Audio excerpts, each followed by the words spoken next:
विनोद कुमार शुक्ल हमारे बीच नहीं हैं। सामान्य तौर पर हिंदी साहित्य जगत उनके कथाकार रूप को जानता है। उनके कवि कर्म के बारे में चर्चाएं आलोचकों के बीच होती हैं, साहित्य प्रेमियों के बीच होती हैं, लेकिन आम पाठकों के बीच उनकी कविताओं की चर्चा कम होती है। इस अवसर पर साहित्य तक विनोद कुमार शुक्ल को श्रद्धांजलि स्वरूप उनकी उन 3 कविताओं के साथ मैं उपस्थित हूँ, जयप्रकाश पांडे, जो कविताएं यह बताती हैं कि विनोद कुमार शुक्ल जैसा रचनाकार किसी विधा विशेष में बाधा नहीं जा सकता। उनकी जो पहली कविता मैं पढ़ रहा हूँ उसका शीर्षक है ईश्वर अब अधिक है।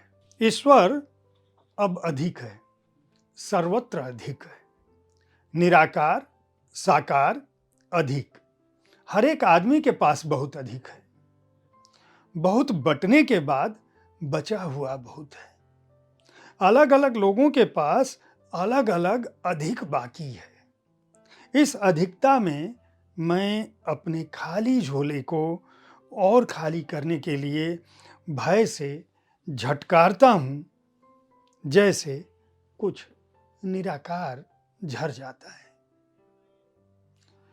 विनोद कुमार शुक्ल जी की दूसरी कविता सबसे गरीब आदमी। सबसे गरीब आदमी की सबसे कठिन बीमारी के लिए सबसे बड़ा विशेषज्ञ डॉक्टर आए, जिसकी सबसे ज़्यादा फीस हो। सबसे बड़ा विशेषज्ञ डॉक्टर उस गरीब की झोपड़ी में आकर झाड़ू लगा दे, जिससे कुछ गंदगी दूर हो, सामने की बदबूदार नाली को साफ कर दे, जिससे बदबू बहुत कम हो, उस गरीब बीमार के घड़े में शुद्ध जल दूर म्यूनिसिपल की नल से भर कर लाए, बीमार के चीथड़ों को पास के हरे गंदे पानी के डबरे से न धोए, कहीं और धोए, बीमार को सरकारी अस्पताल जाने की सलाह न दे।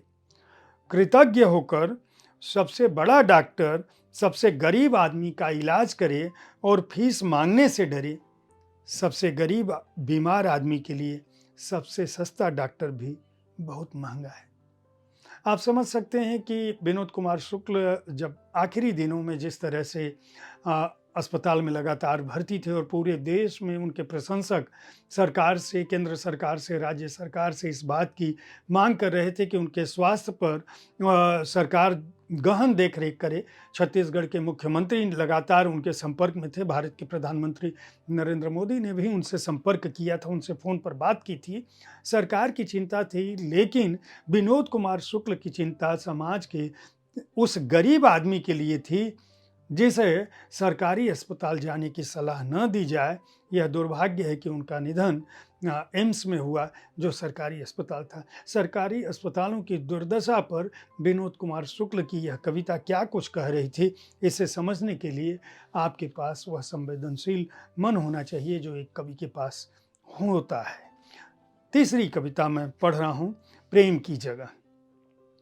प्रेम की जगह अनिश्चित है, यहाँ कोई नहीं होगा कि जगह भी कोई है, आड़ भी ओट में होता है कि अब कोई नहीं देखेगा, पर सबके हिस्से का एकांत और सबके हिस्से की ओट निश्चित है।